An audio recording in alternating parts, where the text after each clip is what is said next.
Alrighty, everyone, thanks for coming. So next up, we have Michael Marino here.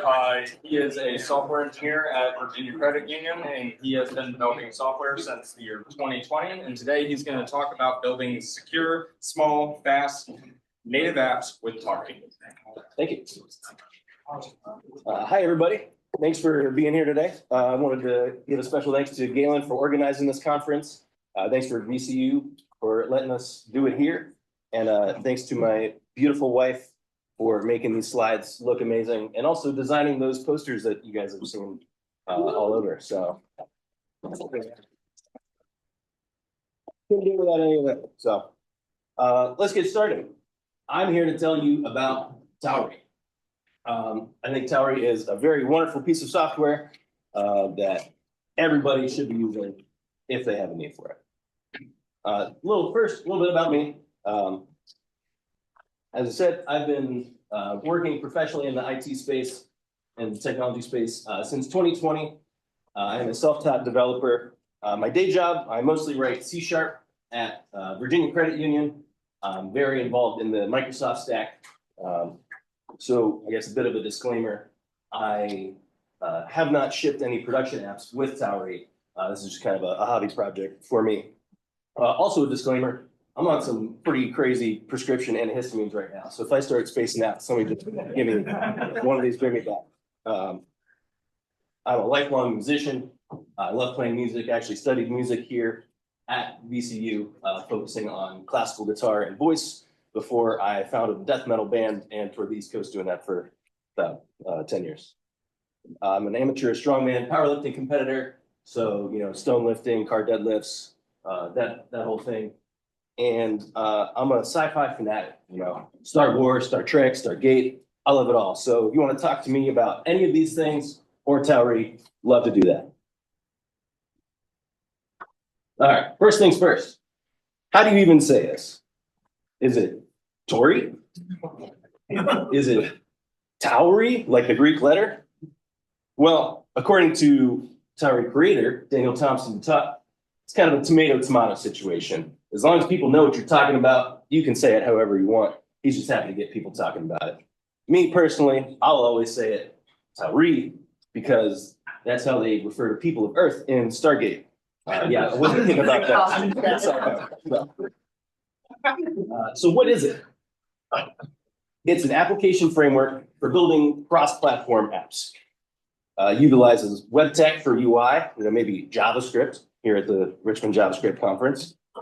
And it utilizes Rust for the backend, but not necessarily exclusively. More on that later. So it's like Electron, you might think. Well, kind of. Electron bundles Chrome, bundles Node. It's got a large API surface, which isn't a bad thing. You know, a lot of things you can do with it. And it's got an interpreted runtime. So, you know, all of that JavaScript you ship as JavaScript that gets read at execution time. Tauri, on the other hand, utilizes native web views for the UIs instead of bundling Chrome. The Rust backend compiles to native code, and it's got a little bit more of a restricted API. So a brief history of Tauri, and one of the lovely things about open source is you can just go look stuff up. So I went on the repo, the first commit, when pen actually hit paper, or digital paper, I guess, was July 13th, 2019.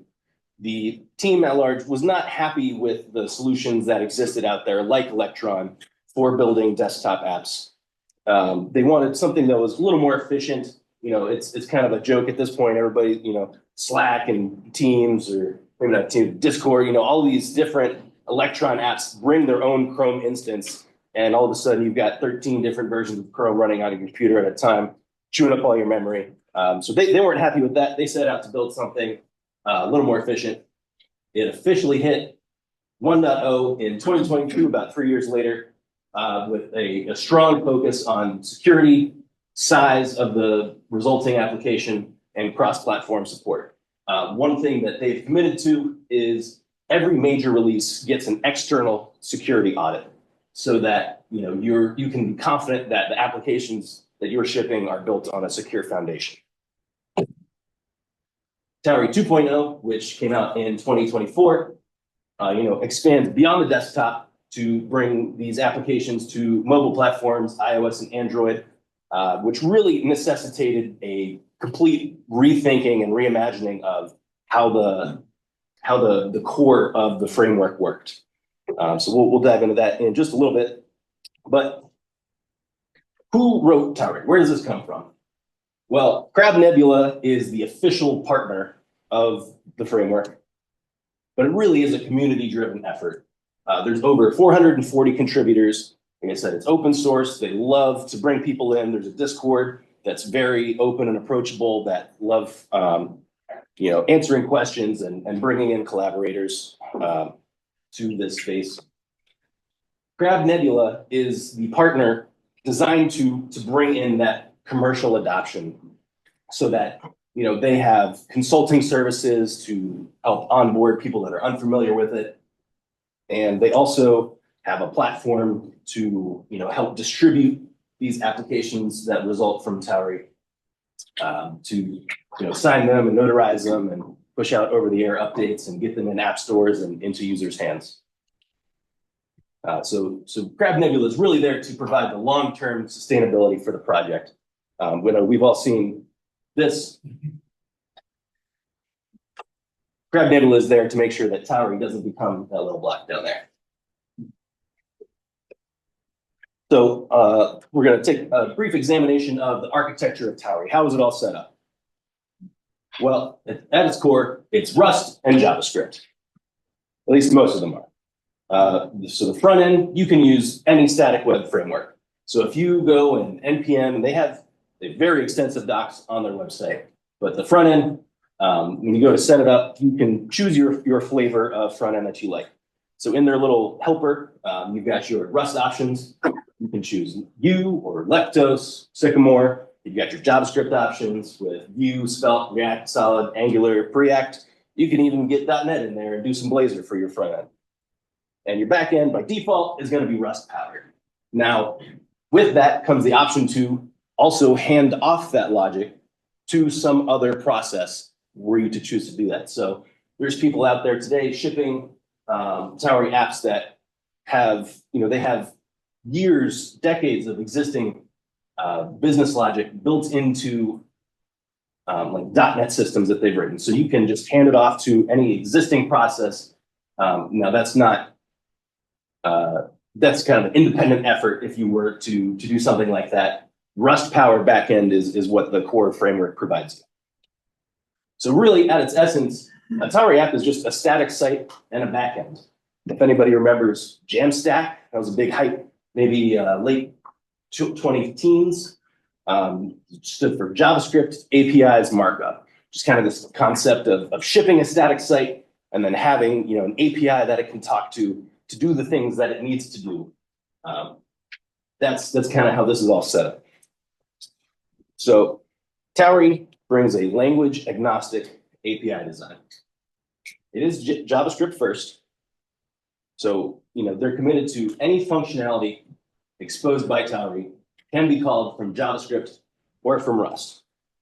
This allows front-end developers to get up and running without needing to learn the intricacies of Rust. Rust very famously has a steep learning curve.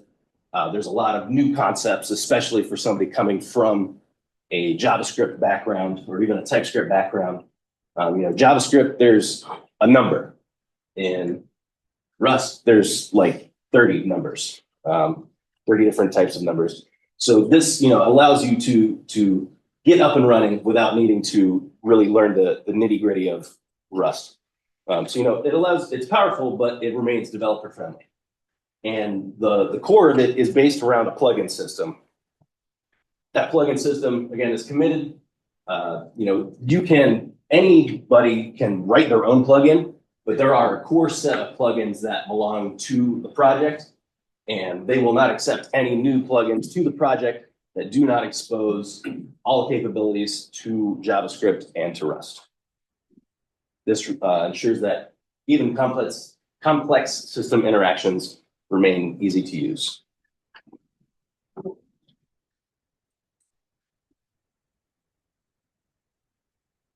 So about that plugin system. It's designed to be modular and extensible. So what does that mean? It keeps the core framework lean while enabling community-driven extensions. You know, if somebody doesn't need a notification system, you can leave that out. You know, these cross-platform plugins allow you to keep the same API while swapping out implementations under the hood. Should be very similar to anybody that's used. It's very popular in like Svelte and all over the JavaScript ecosystem these days is this kind of adapter pattern where you don't really care where your application is running. You write it all using these kind of platform APIs. And then at the end, you say, okay, well, it's going to be running in Node or it's going to be running in Cloudflare. So you just install the Node adapter or the Cloudflare adapter, and that handles the system level interactions that you can swap out while keeping your application logic the same. So things like file system, camera access, notifications, all work differently on different platforms, but allow you to keep a consistent API inside what you are writing. This comes with security and performance benefits. You know, plugins use Tauri's permission model that we'll touch on in just a little bit. It helps prevent any kind of unintended system access from, say, third-party code dependencies that you're pulling into your project. And again, allows you to include only the features that you need. You don't need notifications. You don't need the notifications plugin, which by its nature, reduces the attack vectors and surface and improves performance.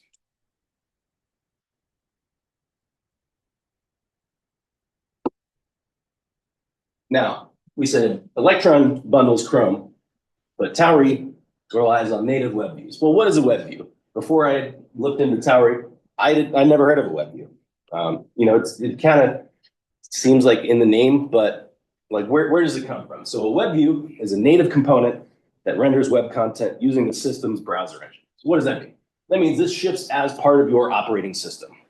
This is always there underneath the hood. You get your Windows updates, you get your Mac updates. It's part of all of that, security patches, the whole 9 yards. That's coming with the operating system. Now, it doesn't have all of the niceties that a full browser implementation does. You don't have, a bookmark system or the URL bar with your forward and back buttons. But the core of the system, the rendering capabilities and the JavaScript runtime is built into the operating system itself. So Tauri, relies on these native level web views to do the rendering of the application. So there's a couple different, for each platform. Mac OS and iOS share the Safari-based one. Linux also is a port of WebKit, which powers Safari, and Android and Windows both utilize a Chromium-based engine. A brief history of web views, because where do they come from? So in these early days, some OSs had embeddable browser components that was really closer to just kind of bolting a browser onto your application. ActiveX controls. There was no real web view standard. Embedding web content was basically done by just shipping a browser alongside your app to stick on it, or trusting that it would be there. After a while, they became more popular. Later Windows editions, they would rely on the Trident engine, which glad we're past that. In Windows 10, Microsoft shipped the Edge WebView, which was replaced then by WebView 2 when Edge itself switched from being its own browser engine to being not necessarily a thin skin of Chromium, but a Chromium-based browser. Mac OS and iOS use WK WebView, which replaced the older UI WebView in 2014. Linux uses WebKit GTK, and Android uses Android WebView, the imaginatively named Android WebView, which has been there since 2013. So, as you can see, all of these, the latest one of these that's still in use, came around in 2015, which 10 years ago. So that's kind of scary to think about it. 2015 is 10 years ago, sorry. But, they've been around a while. So this is an established technology. This is not exactly, groundbreaking stuff. So if they've been around all of these have been around for at least 10 years now, what else are they used for?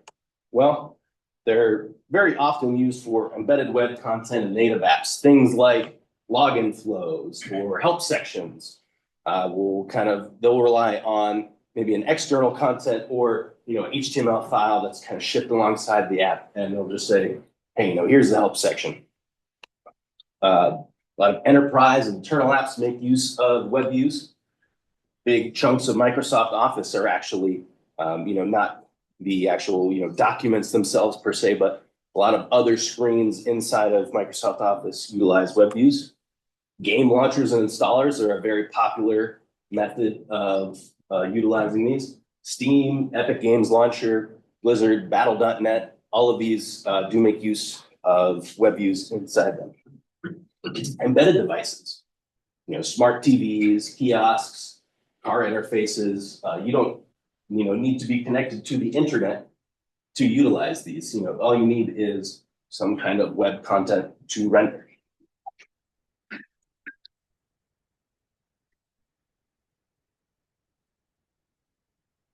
So they've been around a while.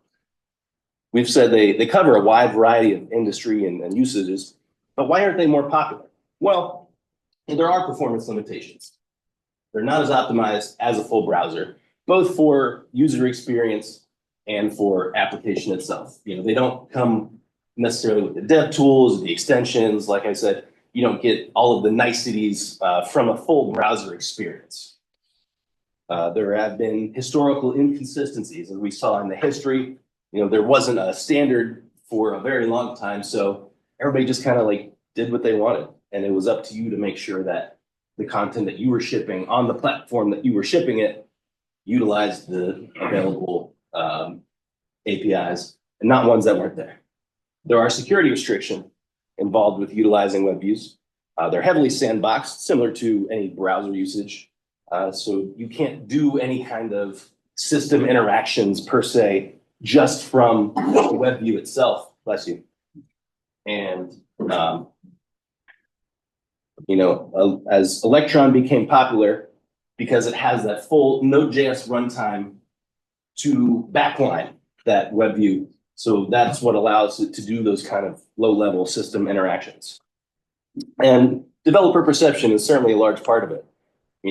They were associated with the sluggish hybrid apps from early 2010s. If anybody remembers, some of the very early, Facebook apps, YouTube app did this for a long time, which was basically half the screens in it were just what was on m.facebook.com, and you would have the same experience opening the app or pulling it up in the browser. And Electron's popularity, led a lot of developers to assume that a full browser was necessary to provide the kind of user experiences that they wanted. There was a lack of cross-browser consistency, and again, Electron's method of bundling Chromium ensured that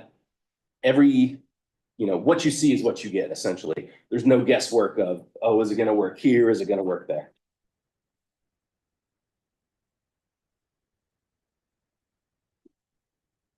So all that said, why does Tauri's approach work? Well, it minimizes performance issues. It offloads that processing, a lot of the heavy processing. It encourages you to do that in your Rust backend. So you don't have that runtime interpretation happening. The Rust is compiled to machine code. And it encourages you, again, to avoid re-rendering heavy DOM elements by giving you the option of these JavaScript frameworks or other static site frameworks that optimize the JavaScript that you do need to run the UI to do as little as possible. It comes with security benefits. Since Tauri apps don't expose full system APIs by default, the web views provide an extra layer of security. There's that sandbox effect, and then there's a trusted channel of communication between that web view and the backend. A little more on that in just a second. So sandboxing helps prevent remote exploits, because it is a web view and you don't necessarily, know what your user is going to be doing once you deploy this application. That sandboxing helps prevent any kind of unintended system access from occurring. And Tauri helps future-proof your work. You buy into this framework, you wrote your app in 1.0. Now with 2.0, you can bring that application to mobile. Just because the framework has moved to a new core system, they didn't leave all of the devs on 1.0 and say, all right, now rewrite it for 2.0. There's, extensive documentation. Like I said, there's Crab Nebula to provide consulting, a community of people that have migrated these apps from 1.0 to 2.0 to ensure that there is a migration path forward. And so, anybody that has a MacBook with the new, Apple Silicon inside of it, it's, a very popular phenomenon of the, Chrome is such a battery hog. But if you use Safari, you can, go for 24 hours without a charge. So if you need to ship a Chrome version with your application, you're going to be eating up a lot of resources that you don't need to. Whereas if you rely on a system web view, you get to utilize these kind of, platform optimizations that, Apple engineers toil over to give you the performance that these chips offer. So we said 3 things in this talk: small, secure, fast. Let's take another recap real quick just to see how Tauri provides each of those to you. Why Tauri apps are lightweight. There's no bundled rendering engine. They don't ship with Chrome. They rely on the system operating systems to do that. There's, that results in a faster download and a small install. Now, people like me building hobby projects with this, I don't have thousands, tens of thousands, millions of users for my apps. But were I a large enterprise business distributing this to a global user base, that equates to a lot, a big difference in my AWS bill. If I have the static asset sitting up there and I'm waiting for people to pull down these apps, whether I'm shipping them 100 megabyte Electron app, or if I'm shipping them, we'll even say 1,000 kilobyte, a 1 megabyte Tauri app, that's a huge difference in my AWS bill at the end of the month. 166 times smaller app shipping with Tauri versus Electron. He compiles native binaries. Rust compiles directly to machine code, resulting in the more optimized, smaller executable. There's minimal overhead executing that machine code as opposed to needing the whole runtime in interpreted languages like JavaScript that get shipped with Electron. Security. How Tauri prioritizes security. So there is the restricted API access, similar to Dino, if anybody's worked with Dino. Everything is opt-in. There is nothing that this app can do on your system by default. You have to explicitly configure permissions for the application to do anything outside of the kind of application sandbox itself.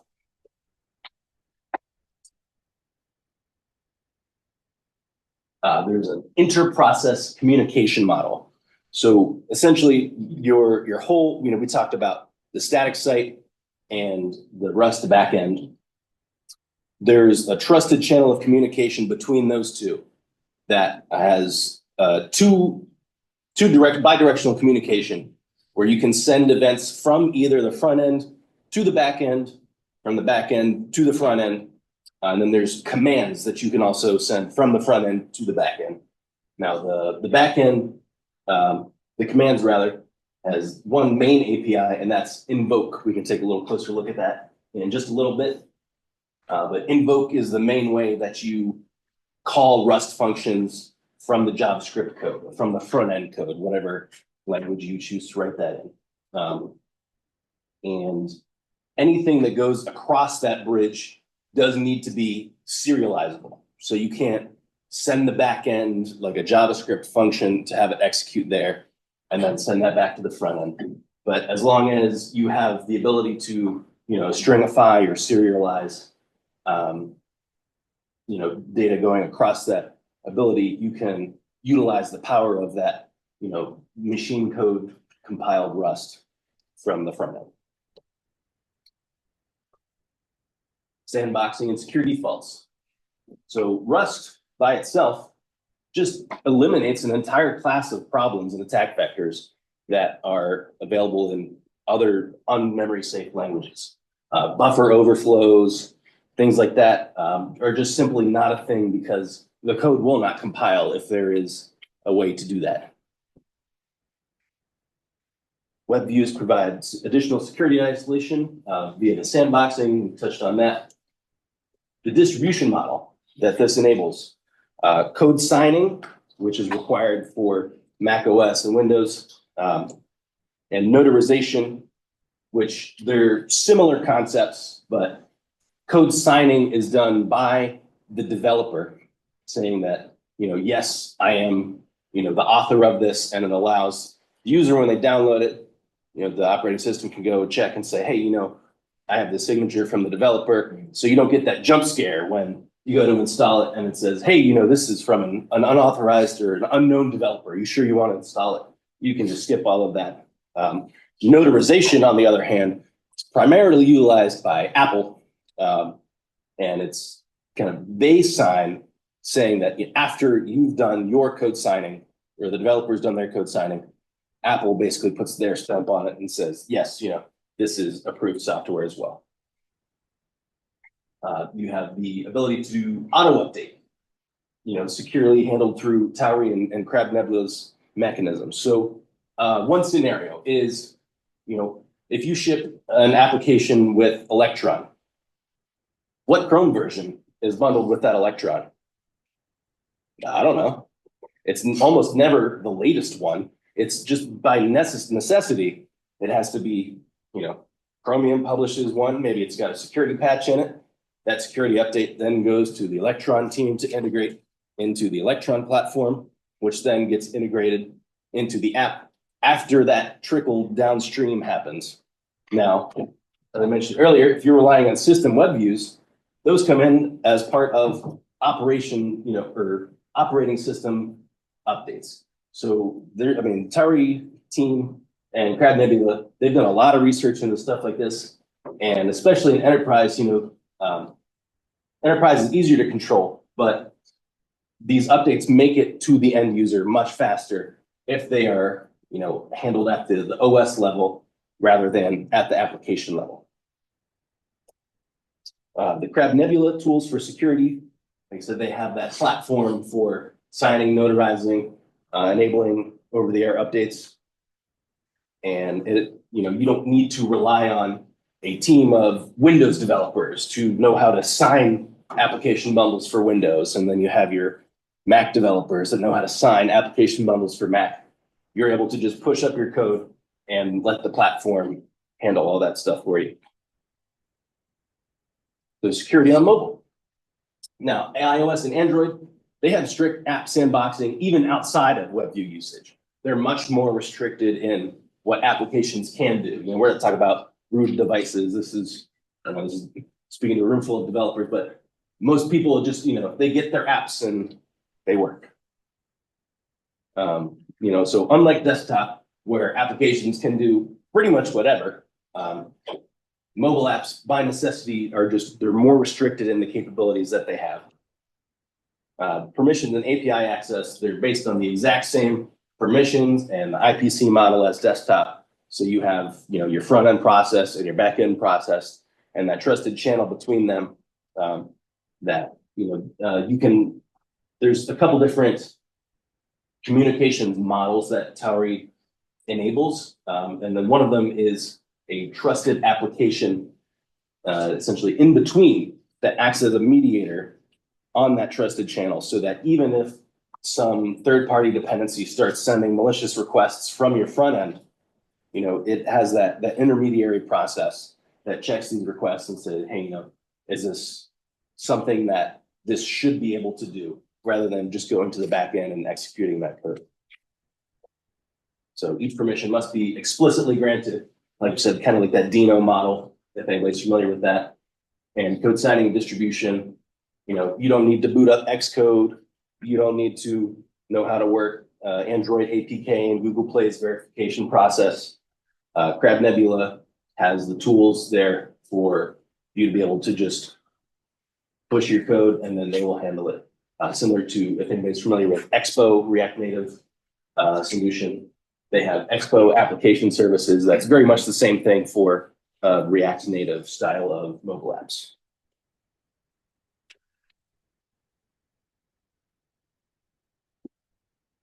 All right, and fast. Performance benefits of Tauri. As we've touched on, all the Rust backend compiles to native binaries. Rust is pretty famously very fast. I don't know if anybody here uses ripgrep. Ripgrep's one of my favorite command line utilities.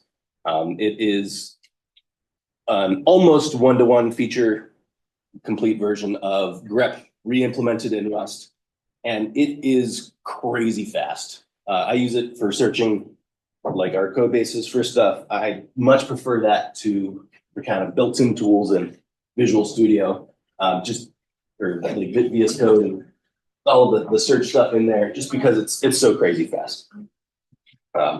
So Rust brings that direct operating system API rather than needing to go through an intermediary like you would in Node.js.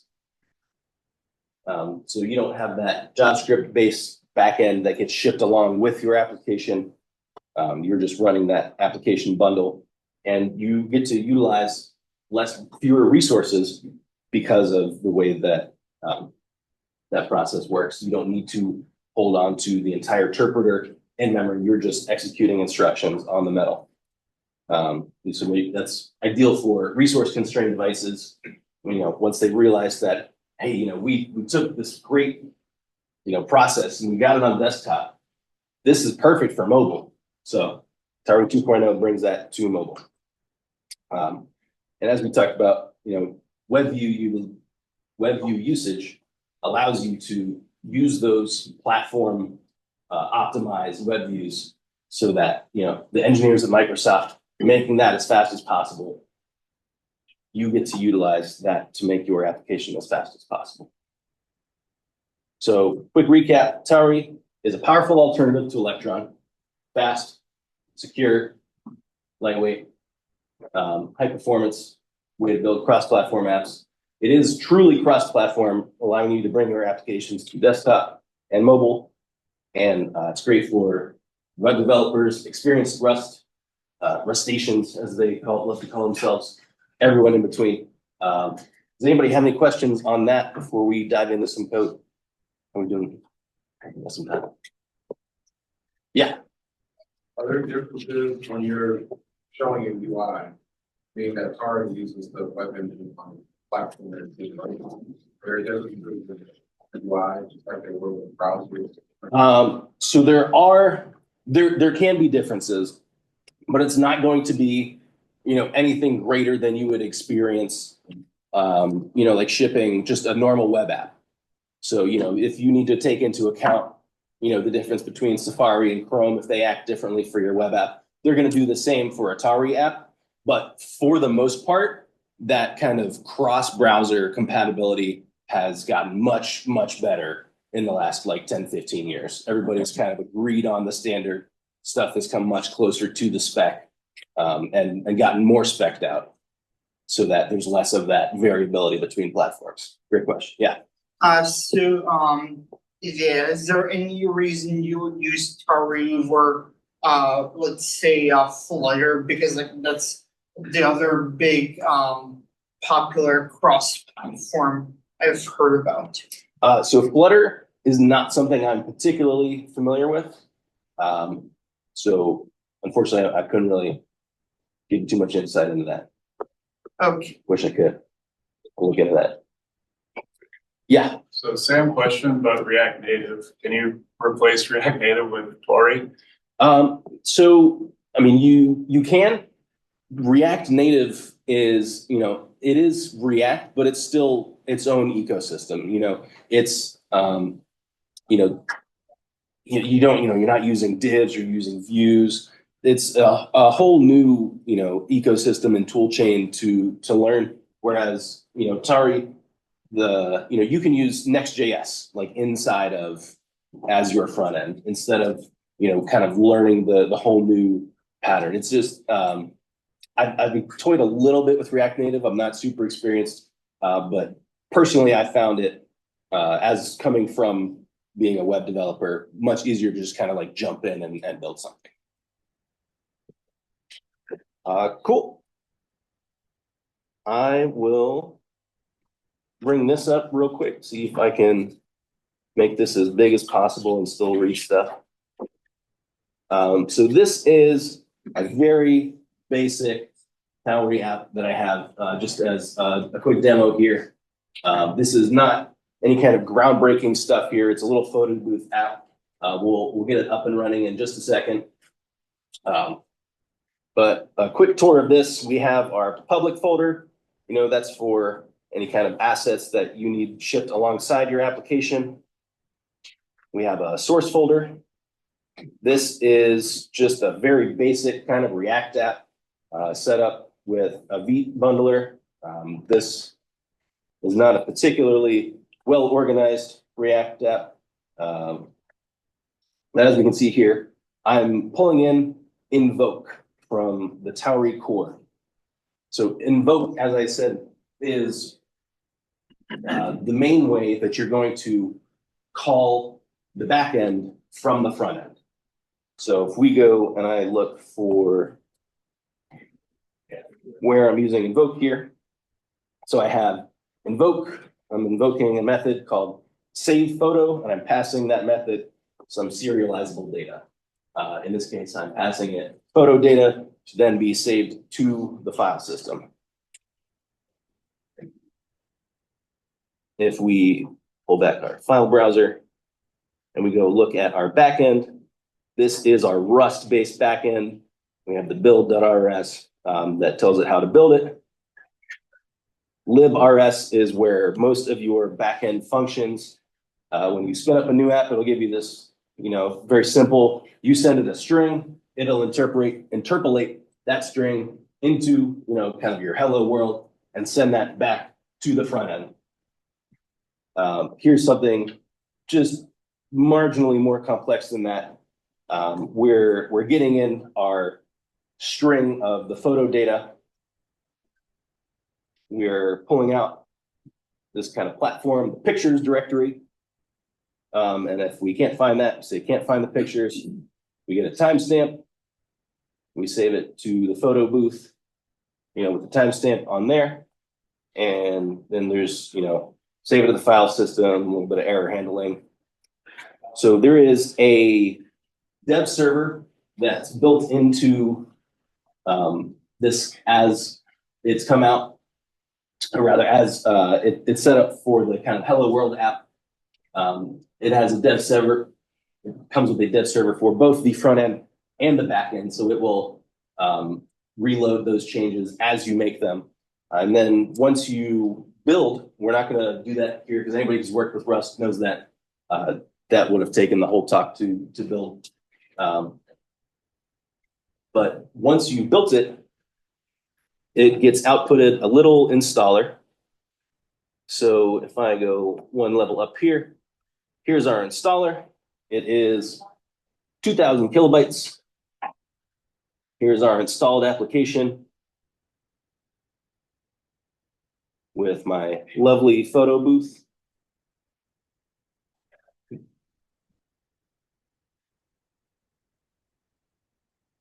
And with any luck, that has been saved to the pictures directory.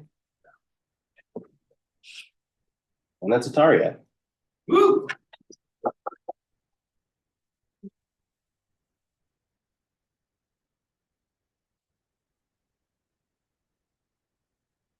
So anybody wants some more info?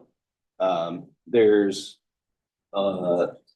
some, I'll get these slides out to Galen. I don't know where he's going to put these up, but there's a collection of both awesome Tauri is a collection of apps that are out there that are written in Tauri and tools for working with Tauri. It's a big list. There's a lot of people out there doing a lot of cool stuff with Tauri. Anything you can do with a desktop app, people are doing it. System tray apps, notification bar apps, you know, stuff that's meant to be full screen, stuff that's just kind of fun on the side. And then, as I mentioned before, the Discord, very active, lots of users, great information in there if you're ever trying to troubleshoot some info. So hope you guys check it out. Thank you.